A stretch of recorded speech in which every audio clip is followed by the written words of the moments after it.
이제 열왕기상 18장 41절부터 46절까지의 말씀을 가지고 지난주에 이어서 갈멜산의 기적 그리고 그 전과 후라는 제목으로 하나님 말씀을 함께 묵상합니다. 엘리야는 하늘문을 열었던 기도의 사람이었습니다.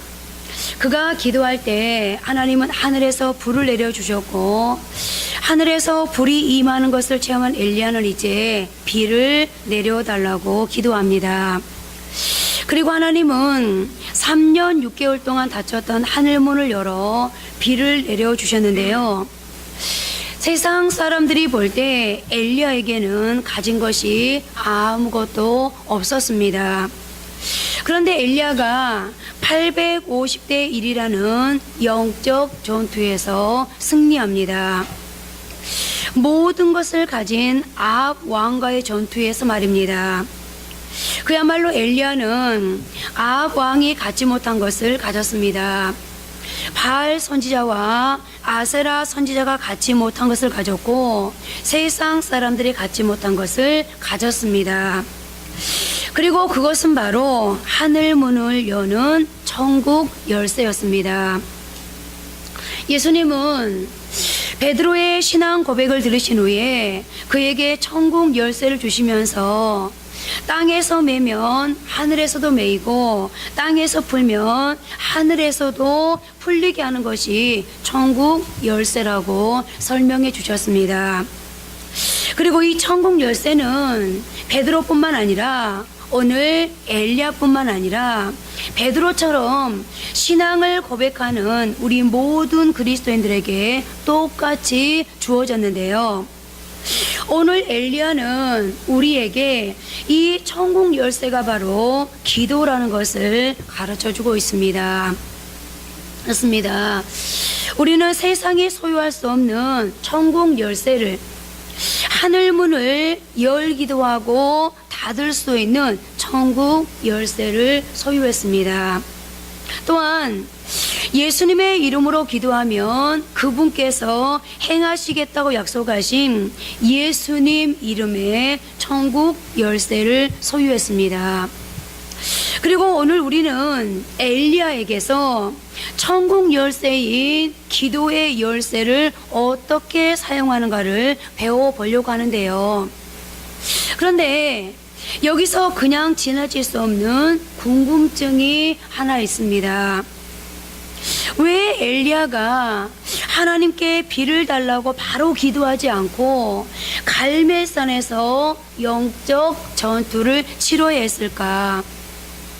왜 하늘에서 불이 임한 후에 비가 임했을까 하는 것입니다. 그것은 무엇보다 하나님은 절차를 따라 질서 있게 일하신 하나님임을 우리에게 가르치기 위함인데요. 전에도 말씀을 드렸습니다만 하나님은 천지를 창조하실 때도 일정한 절차를 따라 첫 3일은 내용물을 담을 그릇, 즉 틀을 만드신 후에 그 틀에 들어갈 내용물을 만드셨음을 보게 됩니다.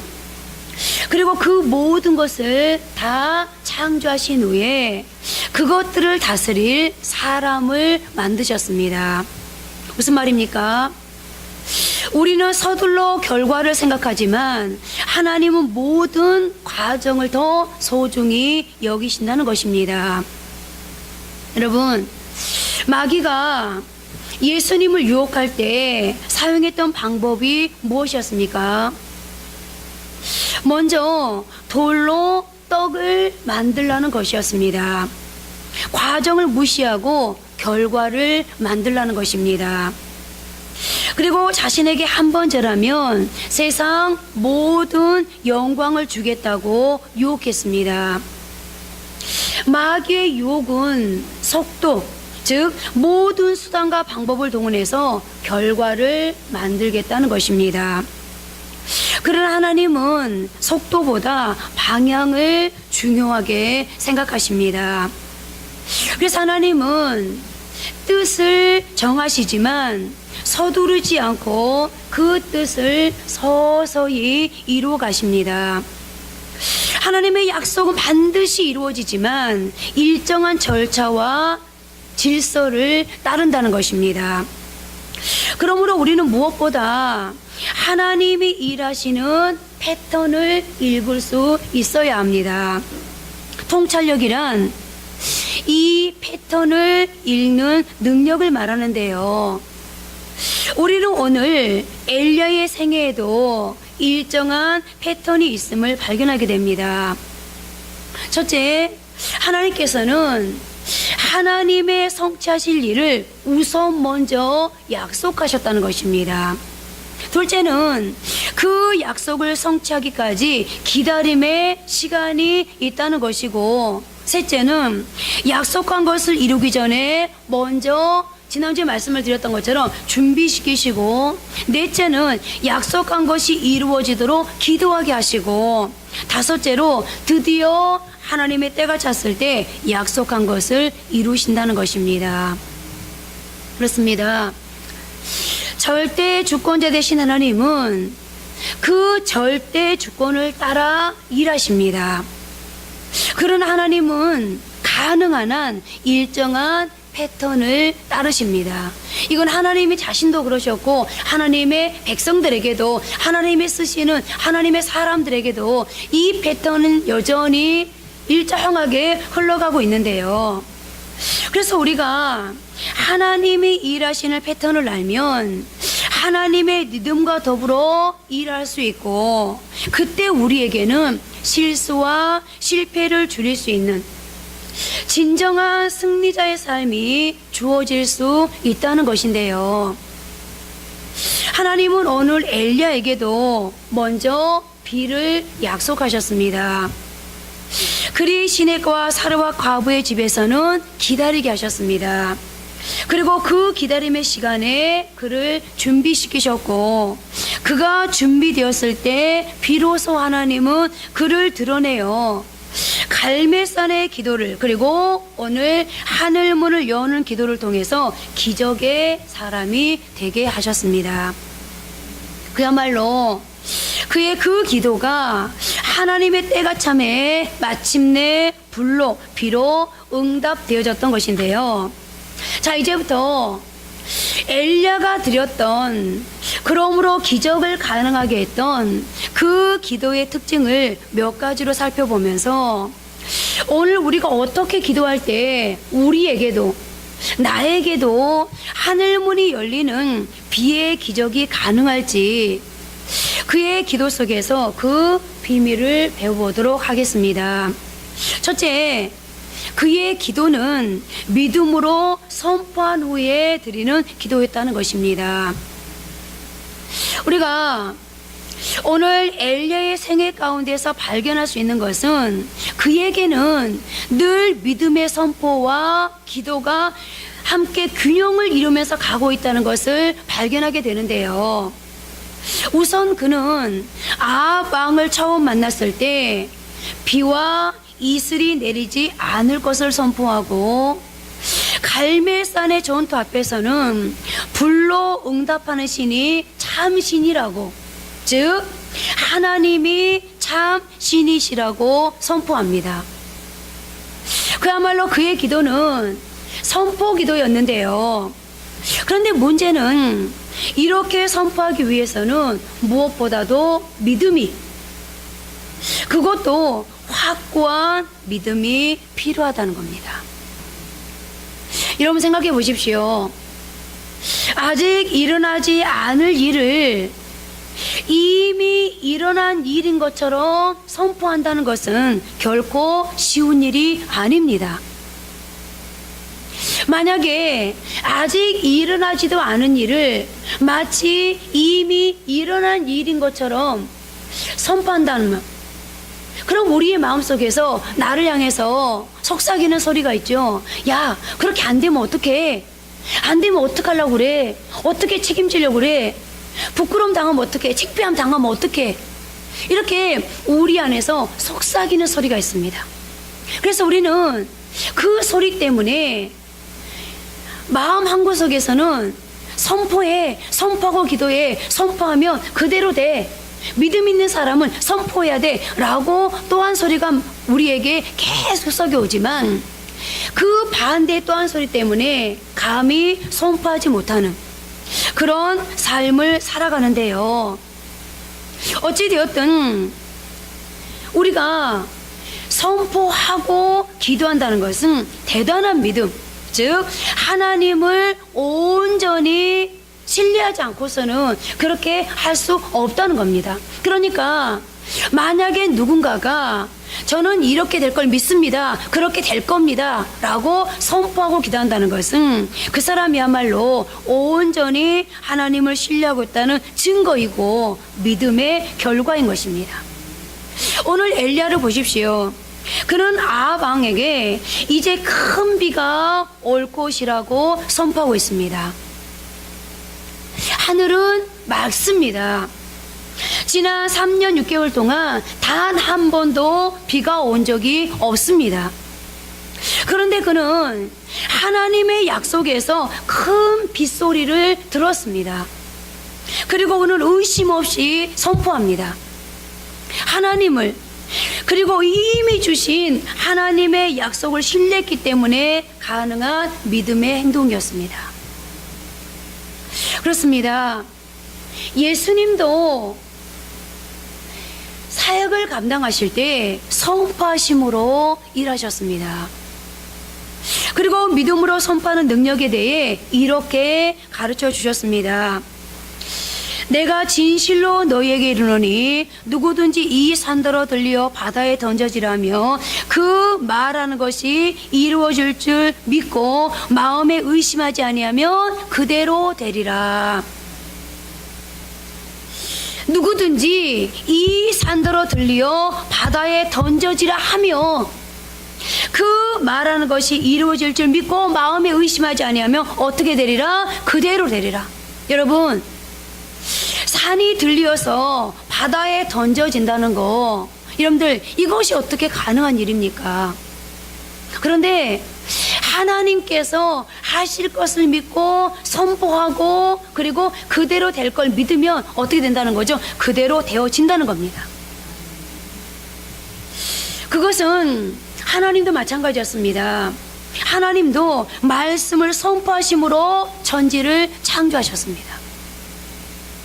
그리고 하나님은 그 선포의 능력을 오늘 창조물인 피조물인 우리에게도 그 선포의 능력을 주시면서 우리가 선포할 때 선포하는 것이 현실로 나타날 것을 약속하셨고 그러므로 우리에게도 선포하라고 명령하셨습니다. 그래서 어떤 분은 우리가 우리 인생을 새롭게 창조하는 길은 우리의 언어를 바꾸는 것이다. 우리가 사용하는 언어의 색깔이 우리 인생의 색깔을 결정한다.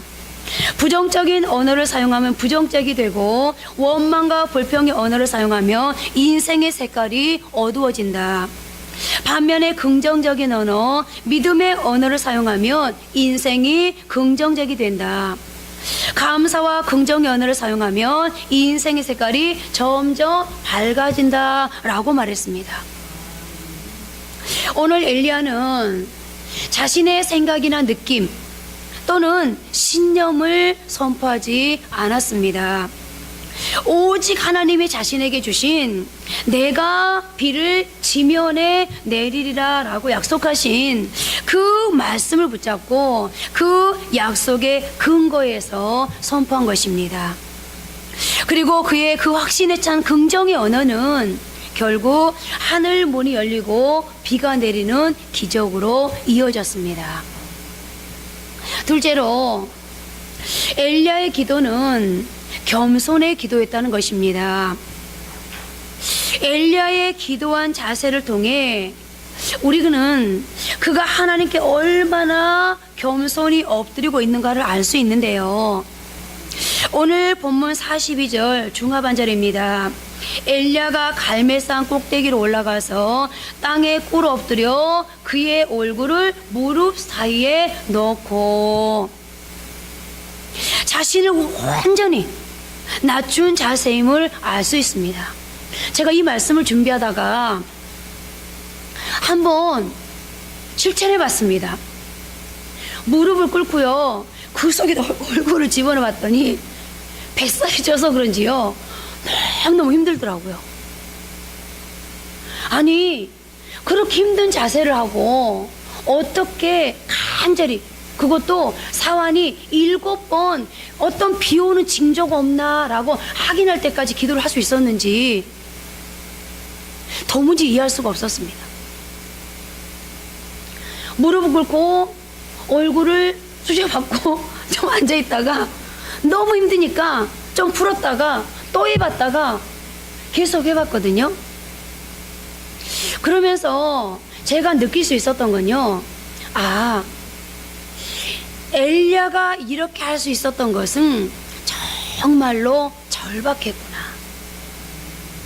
그리고 하나님이 도와주시지 않으면 안 됩니다. 오직 하나님을 인정하면서 하나님의 도움이 없이는 안 됩니다. 하나님의 도움이 없이면 우리 이스라엘 백성은 망합니다. 죽습니다. 그런 절박함, 그 절박함이 결국은 겸손을 가져다 수밖에 없었고, 겸손이 결국은 엘리야라고 그런 자세로 기도할 수밖에 없겠구나라는 생각을 하게 되었습니다. 오늘 엘리야는 어떤 사람입니까? 그는 바알 선지자 450명과의 전투에서 놀라운 승리를 경험했습니다. 그러나 그는 그 승리에 도취되지 않았습니다. 승리한 후에 이스라엘 백성들의 축하를 받기 위해 그들의 눈에 띄는 곳에 머물지도 않았습니다. 그는 하나님 앞에 겸손하게, 그러나 절박하게 엎드렸습니다. 데오드르 HF는 이런 엘리야에 대해서 이렇게 말합니다. 엘리야는 갈멜산의 시합에 임하여 사람들 앞에서 마치 거대한 거인처럼 능력 있는 사람으로 부상했다. 그러나 그가 시합에서 승리하고 난 후에 기도하러 산꼭대기로 올라갔을 때 그는 마치 하나님의 자비가 필요한 불쌍한 죄인처럼 하나님 앞에 나아가 자신을 겸손히 낮추었던 것이다. 그는 바알의 권세와 직면했을 때는 사자처럼 용맹하고 담대했다. 그러나 그가 하나님과 더불어 홀로 있게 되었을 때 그는 자신의 얼굴을 무릎 사이에 넣고 부끄러운 자처럼 행했던 것이다. 그리고 그에게 주어진 것은 비를 내리게 하는 기적이었다. 그렇습니다. 하나님은 교만한 자를 싫어하십니다. 성공과 승리는 우리를 교만하게 하고 오만하게 만들지만 엘리야는 달랐습니다. 그의 승리가 그를 만들어낸 것이 아니라 하나님께로부터 온 것임을 알았기에 그는 다시 하나님 앞에 겸손히 엎드렸습니다. 그리고 그의 그 겸손한 기도는 결국 비의 기적으로 귀결될 수 있었습니다. 세 번째로, 그의 기도는 구체적이면서도 간절하고 끈질긴 기도였다는 겁니다. 엘리야는 막연하게 하나님, 제 사정을 아시지 않습니까? 좀 도와주십시오 라고 기도하지 않았습니다. 엘리야의 기도는 구체적인 기도였습니다. 사르밧 과부의 아들이 죽었을 때 이 아이의 혼으로 그의 몸에 돌아오게 하옵소서라고 구체적이고 간절하게, 갈멜산의 전투에서 기도할 때도 그는 불을 기대하며 구체적이고 간절하게 기도했고, 이제 비를 구할 때도 비를 위해 먼저 비를 몰고 오는 구름 조각을 보여달라고 구체적으로 기도하고 있습니다. 야고보는 그런 엘리야를 언급하면서 그의 기도에 대해 이렇게 밝히고 있습니다. 야고보서 5장 17절 18절입니다. 함께 합독하십니다. 엘리야는 우리와 성정이 같은 사람이로되 그가 비가 오지 않기를 간절히 기도한즉 3년 6개월 동안 땅에 비가 오지 아니하고 다시 기도하니 하늘이 비를 주고 땅이 열매를 맺었느니라. 아멘. 무슨 말입니까? 오늘이 야고보서 5장 17절 18절에서 어떻게 말씀을 기록하고 있죠? 그가 비 오지 않기를 간절히 기도한즉 그 다음에 다시 기도하니, 여기서 다시 기도했다는 것은 어떤 기도라는 거죠? 조금 전에 말씀드렸던 것처럼 정말로 자신이 취할 수 없는 그런 자세를 가지고 하나님 앞에 절박하게, 그러나 간절하게, 그러나 구체적으로 하나님 앞에 기도했다는 겁니다. 엘리야는 자신이 무엇을 구할 것인가를 분명히 알고 기도했다는 겁니다. 이런 말이 있습니다. 막연하게 기도하면 막연하게 응답하시고 구체적으로 기도하면 구체적으로 응답하신다. 그는 구체적이고 분명하게 필요를 알고 기도했습니다. 그런데 엘리야의 기도는 거기에서 멈추지 않았습니다. 그의 구체적이고 간절한 기도는 계속적으로 끈질기게 드리는 기도였습니다. 어쩌면 바로 이것이 비의 기적을 가능케 했는지도 모르겠는데요. 그가 기도하고 있는 이 현장을 보면 그의 기도는 반복의 기도라는 것을 발견하게 됩니다. 그러니까 그는 응답받을 때까지 포기하지 않고 끝까지 기도했다는 것입니다. 오늘 본문 44절 함께 보십니다. 7번째 이르러서는 그가 말하되 바다에서 사람의 손만한 작은 구름이 일어나나이다. 이르되 올라가 아합에게 말하기를 비에 막히지 아니하도록 마차를 갖추고 내려가소서 하라 하니라. 하나님의 사람, 놀라운 일을 이룬 사람들, 기도의 사람들의 특징은 끈질김에 있습니다. 존 비비어라는 사람은 그의 책 끈질김에서 끈질김을 다음과 같이 정의하고 있습니다. 끈질김은 단호하고 집요하고 볼복하지 않는 자세나 태도를 묘사한다. 간단히 말해서 뜻을 굽히지 않는 것이다. 끈질긴 마음은 단기적으로든 장기적으로든 원하는 목표를 끝까지 완수하는 자세다. 이 세상에 어떤 것도 아무것도 이런 끈질긴 사람을 단념시키지는 못한다. 그리고 모든 면에서 잘 끝마치려고 노력하는 끈질긴 그리스도인은 가장 참된 의미에서 하나님 나라의 역사를 만드는 사람이다. 존 비비어는 같은 책에서 우리에게 끈질긴 그리스도인이 되라고 부탁합니다. 그는 끈질긴 그리스도인들이 하나님 나라의 역사를 만든다고 강조하고 있는데, 예수님께서도 이 끈질김이 결국 예수님을 감동시키고 새로운 역사와 기적을 가능케 한다는 것을 가르치셨는데요. 누가복음 11장에서 예수님은 한 밤중에 떡을 빌려온 친구 이야기를 하시는데, 한 친구가 여행 중에 자기를 찾아온 친구를 대접하기 위해 떡을 빌려달라고 합니다. 잠자리에 누워있던 친구는 귀찮아하면서 다음과 같이 대꾸합니다. 나를 괴롭게 하지 말라. 문이 이미 닫혔고 아이들이 나와 함께 침실에 누웠으니 일어나 내게 줄 수가 없노라. 그래도 떡을 구하러 온 그 사람은 계속 문을 두드리며 간청합니다. 결국 그의 친구는 내가 친구됨을 인하여 너에게 이 떡을 주지 아니할지라도 그 강청함을 인하여 떡을 주겠다. 내가 만일 너에게 떡을 주지 아니하면 밤새도록 문을 두드리겠지. 귀찮아서라도 너에게 떡을 주겠다라고 말하며 그의 청을 들어줍니다. 계속해서 누가복음 18장을 보면 과부가 자기의 원한을 풀어달라고 매일 재판관을 찾아가 호소하는 이야기가 나오는데요. 그는 선한 재판관이 아니었습니다. 그는 하나님을 두려워하지 않고 사람을 무시하는 재판관이었습니다. 그런 재판관에게 이 과부가 매일 찾아가서 호소합니다.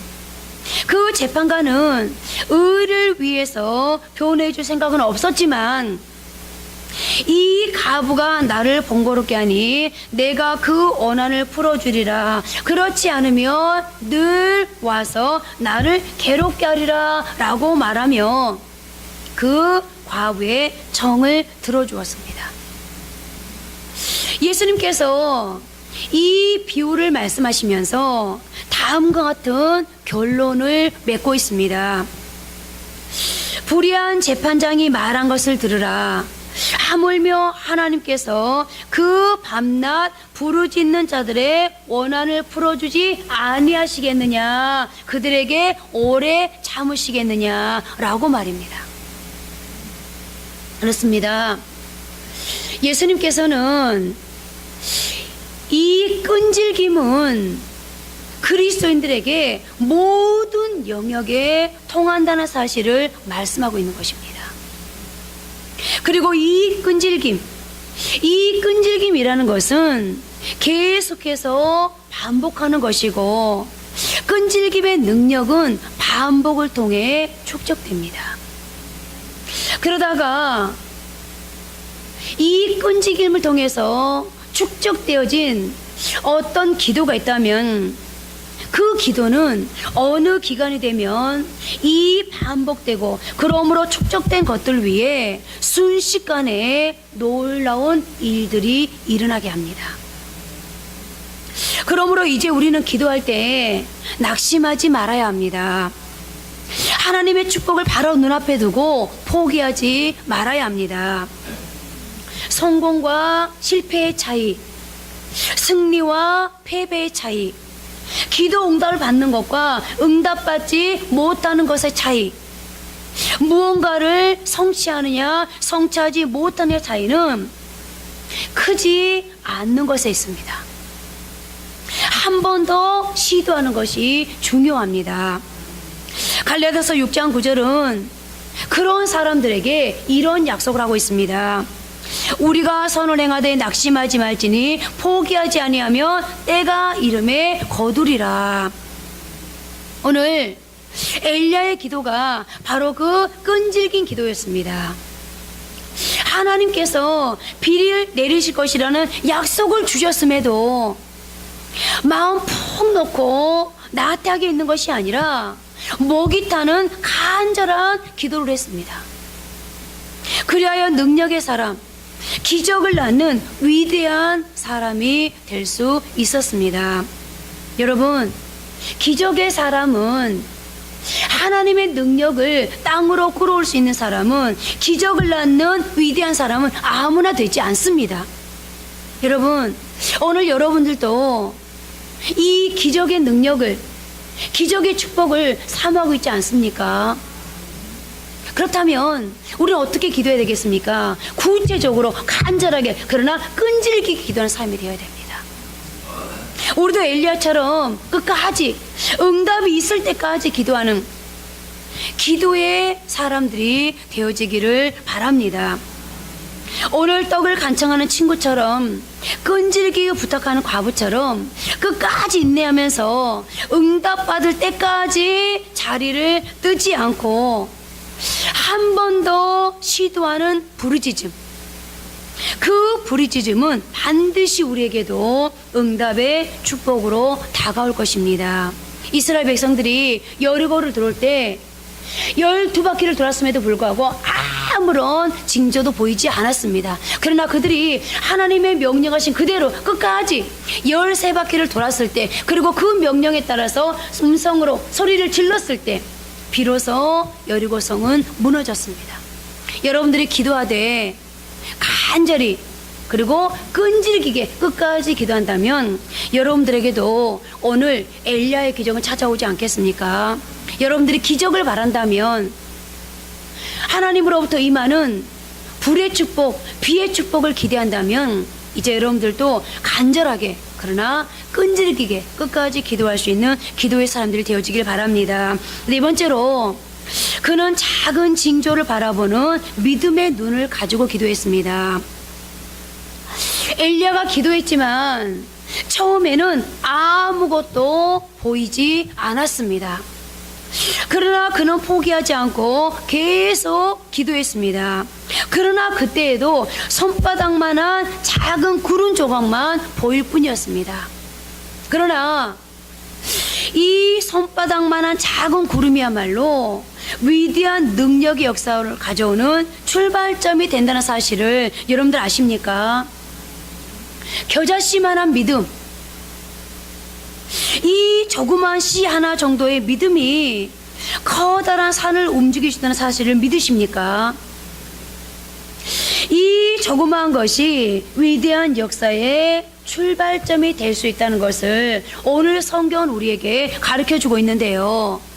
오늘 엘리야가 무릎 사이에 그의 얼굴을 놓고 7번 기도할 때 그의 종이 엘리야에게 가져다 준 것은 손만한 작은 구름이 일어나는 것이 보입니다 라는 보고에 그쳤습니다. 이런 말이 있습니다. 믿음을 가졌다는 것은 작은 것 속에 담긴 무한한 가능성과 잠재력을 보는 것이다. 오늘 엘리야는 얼굴을 무릎 속에 파묻고 기도하는 중에 사환이 한 번 갔다 오더니 아무것도 보이지 않습니다. 2번 갔다 오더니 아무것도 보이지 않습니다. 7번째 갔다 오더니 손바닥만한 구름이 보입니다. 큰 구름도 아닌, 비가 금방으로 내릴 것 같은 그런 징조도 아닌 손바닥만한, 오늘 이 사환이 손바닥이 얼마나 컸는지는 모르겠습니다만 손바닥만한 구름이 보입니다 라고 보고하는 그 보고 속에서 그 다음 작업을 준비하는, 그야말로 작은 징조를 바라보는 그런 믿음을 가지고 있었습니다. 그렇습니다. 우리는 작은 것 속에 담긴 하나님 나라의 원리를 잊지 말아야 합니다. 작은 것을 소홀히 하지 않아야 합니다. 여러분들 다 아시죠? 물은 99도가 아니라 100도씨에 끓어 수증기가 됩니다. 1도가 큰 차이를 만들어내는 것입니다. 이제 우리는 작은 손바닥만한 그 작은 것을 소홀히 하지 않고 그 작은 징조 속에 하나님의 큰 기적을 보며 믿음으로 반응할 수 있기를 바랍니다. 이제 마지막으로 엘리야는 기도의 응답에 따르는 환경을 준비하며 기도했다는 것입니다. 오늘 본문 44절 말씀을 다시 한번 보십니다. 7번째 이르러서는 그가 말하되 바다에서 사람의 손만한 작은 구름이 일어나나이다. 이르되 올라가 아합에게 말하기를 비에 막히지 아니하도록 마차를 갖추고 내려가소서 하라 하니라. 아주 흥미있는 이야기입니다. 손만한 작은 구름, 그까짓게 무슨 영향을 끼치겠습니까? 그러나 엘리야는 손만한 그 작은 구름, 바로 그것이 장차 일어날 커다란 비에 대한 징조인 것을 믿었기 때문에 이렇게 말할 수 있었습니다. 아합 왕이여, 큰 비가 내릴 것이니 마차를 타고 내려가소서. 엘리야는 믿음으로 기도하며 응답에 따르는 환경을 구체적으로 준비한 것입니다. 그렇다면 여러분은 기도한 후 그 기도에 대한 응답을 받을 것이라고 신뢰하십니까? 그러면 응답을 받는 것을 확신했다면, 신뢰했다면 확신 속에서 지금 무엇을 준비하고 계십니까? 사도행전 12장을 보면 베드로가 감옥에 갇히고 예루살렘 교회 온 성도들은 베드로의 구출을 위해서 기도합니다. 그러자 하나님께서는 그들의 기도를 외면치 않으시고 천사를 보내어서 베드로를 감옥에서 이끌어 내셨습니다. 감옥에서 나온 베드로는 자신을 위해 기도하고 있는 사람들에게 자신을 보이기 위해서, 하나님께서 자신을 구출했다는 것을 보여주기 위해서 그들을 찾아갔습니다. 대문을 두드렸더니 한 계집아이가 나옵니다. 베드로의 음성을 듣고 기도하는 무리에게 돌아가서 이 아이가 기쁜 소식을 전했습니다. 여러분, 베드로가 돌아왔어요. 그때 기도하던 무리의 반응이 어떠했습니까? 여러분들, 사도행전 12장의 말씀 기억나십니까? 그들이 어떤 반응을 보입니까? 너가 미쳤구나.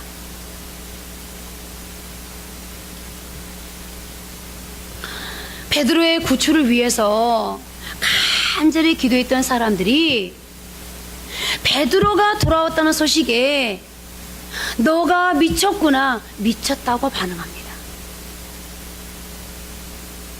여러분, 여러분들은 기도할 때 내가 지금 드린 이 기도를 하나님이 들으시고 그리고 하나님이 반드시 응답하실 거야 라는 확신을 가지고 기도하는 거 아닙니까? 그런데 하나님께서 내 기도를 들으시고 뭔가 징조를, 현상을 내게 보여주셨습니다. 그럴 때 혹시 여러분들은 이건 우연일 거야, 어쩌다가 우연히 이런 현상이 나타나고 있는 걸 거야 라고 말씀하진 않습니까? 어쩌면요, 우리는 하나님 앞에서 믿음으로 기도하지만 오히려 내 속에서는 하나님은 일하지 않아야 돼 라고 불신앙으로 반응하고 있는지도 모릅니다. 만약에 여기 계신 여러분들이 하나님 앞에 믿음으로 기도했다면, 그리고 하나님께서 반드시 내 기도에 응답해 줄 거라고 확신했다면 여러분들은 가만히 있으면 안 됩니다. 무언가 하나님이 내게 반드시 기도 응답할 거야, 그러니 나는 하나님이 내게 기도 응답해 주셨을 때 바로 움직일 수 있도록 나는 적어도 이것을 준비해야 돼 라고 여러분들 움직일 수 있어야 합니다. 자, 이제 이렇게 엘리야가 믿음으로 선포하며 기도하고 겸손히, 그리고 구체적이며 간절하고 끈질기게 믿음의 눈으로 작은 징조를 바라보고 응답에 따르는 환경을 준비하며 기도했더니 여러분 어떻게 되었습니까? 결과가 뭐였죠? 드디어 하나님께서 비를 내려주셨습니다. 우리 다 같이 오늘 본문 45절 말씀 함께 합독하십니다. 조금 후에 구름과 바람이 일어나서 하늘이 캄캄해지며 큰 비가 내리는지라 아합이 마차를 타고 이스라엘로 가니. 자, 여기 보십시오. 오늘 45절 하나님의 응답을 기록한 이 45절 말씀이 어떻게 시작하고 있죠? 어떻게 시작하고 있죠? 조금 후에.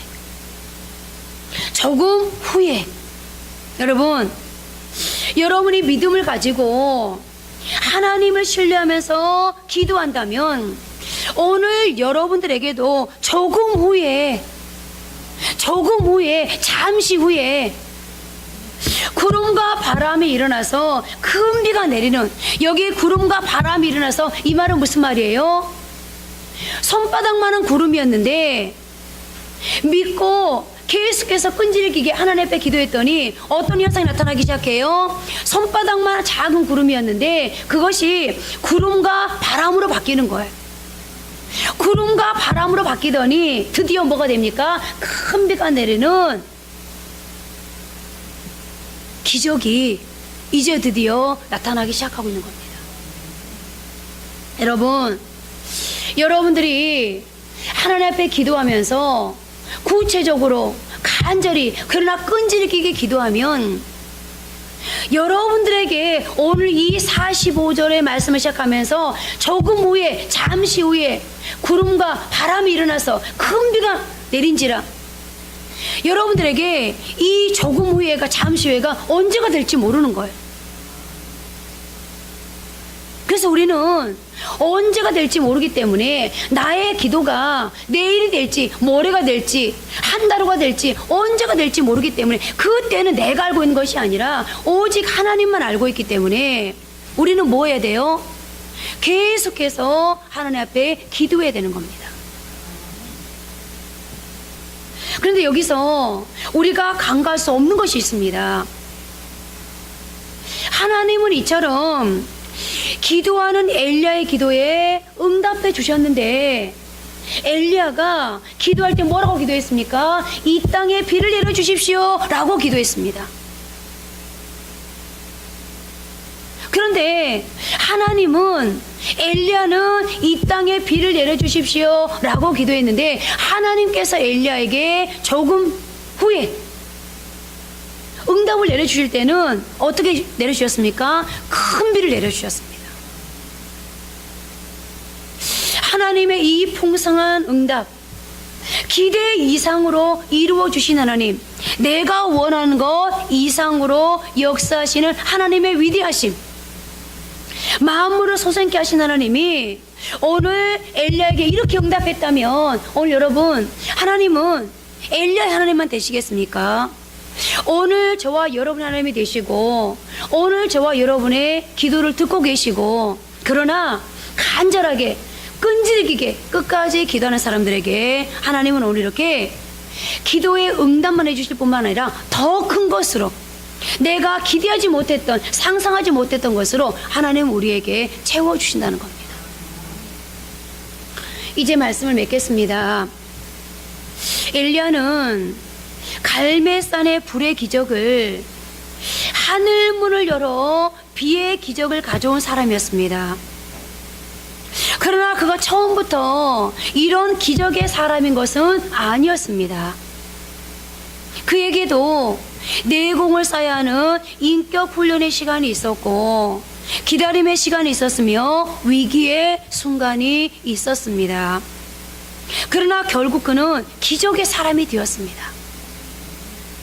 그리고 그의 인생의 전과 후를 판가름 짓는, 인생의 크로노스와 카이로스를 결정짓는 불의 기적에 이어 비의 기적을 가져올 수 있었던 그의 인생의 분기점은 바로 믿음으로 도전하고 모험했던 바로 그 순간부터 시작되었다는 것입니다.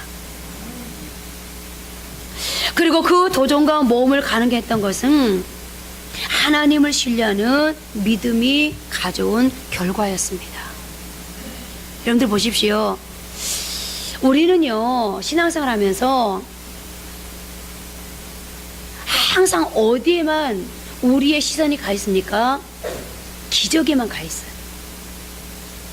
오늘 갈멜산에서 나타났던 기적, 3년 6개월 동안 닫혀 있었던 하늘문이 열리는 기적.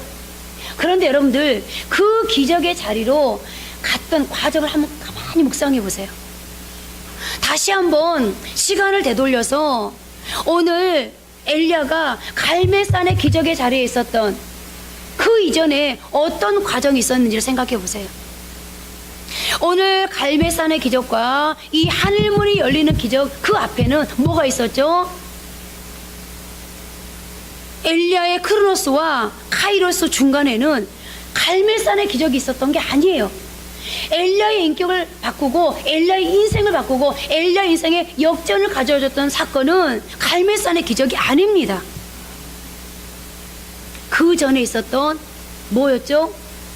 아합 왕에게 나아가서 바알의 선지자 450명과 그리고 아세라 선지자들을 어디에 모아주십시오? 갈멜산에 모이게 해주십시오. 이렇게 아합 왕에게 나아갔던 엘리야의 믿음의 도전과 모험이 그의 인생의 기적과 이적을 가져다주는 갈림길이었습니다.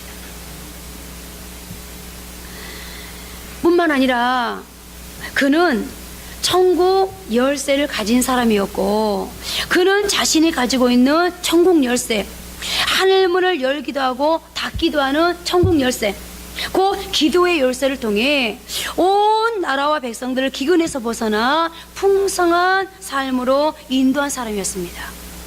그야말로 그는 하나님의 약속을 완성시킨 축복의 사람이었습니다. 오늘 우리는 어떻습니까?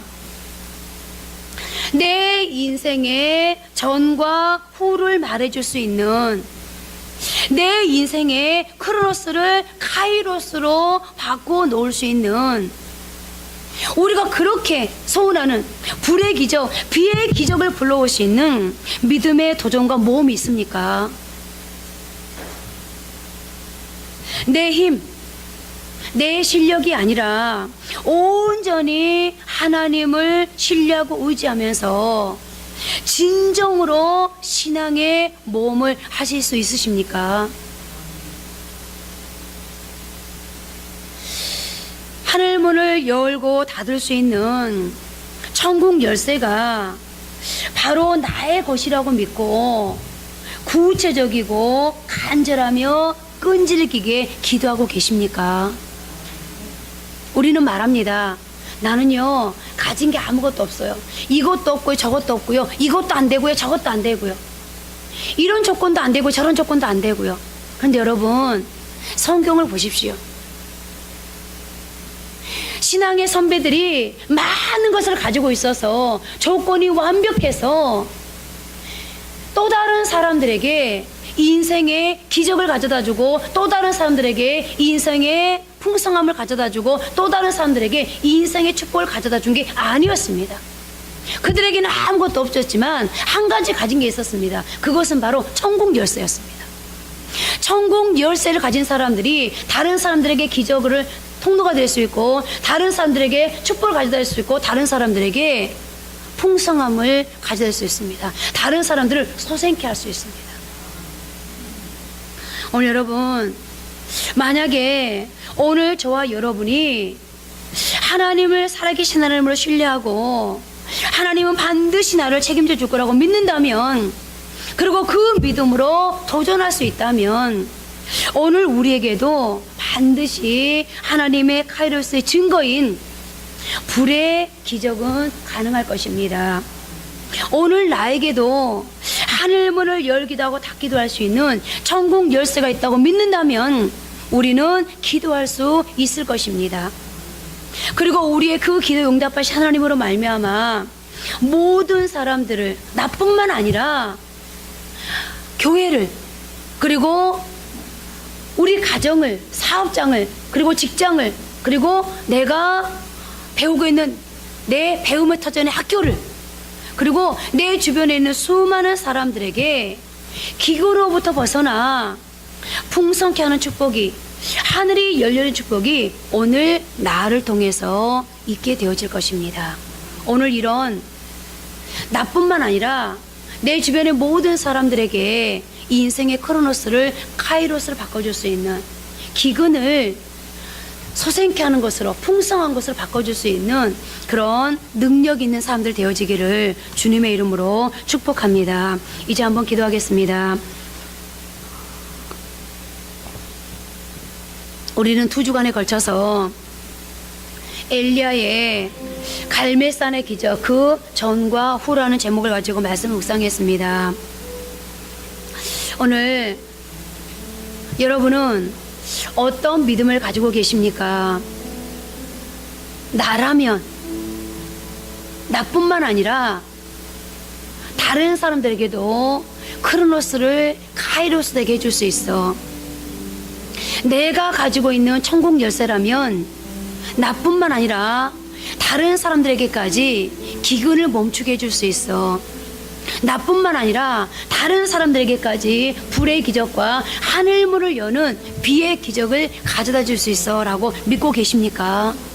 오늘 여러분, 이제 한번 기도하면서, 하나님, 이제 내가 그런 능력을 소유한 사람 되게 해주십시오. 크로노스를 카이로스로 바꿀 수 있는 사람, 그리고 내가 가지고 있는 이 천국 열쇠를 감춰두고 있는 사람이 아니라, 멈추게 하는 사람이 아니라 계속해서 구체적으로, 그리고 간절하게 끈질기게 기도함을 통하여서 이제 내가 가지고 있는 이 천국 열쇠가 수많은 사람들에게 선한 영향력을 가져갈 수 있는 그런 능력이 되게 해주십시오. 오늘 내가 가지고 있는 천국 열쇠가 바로 나에게, 다른 사람에게 기적이 되게 해주십시오. 한번 기도합니다. 하나님 감사합니다. 오늘도 아버지 하나님, 하나님께서 정말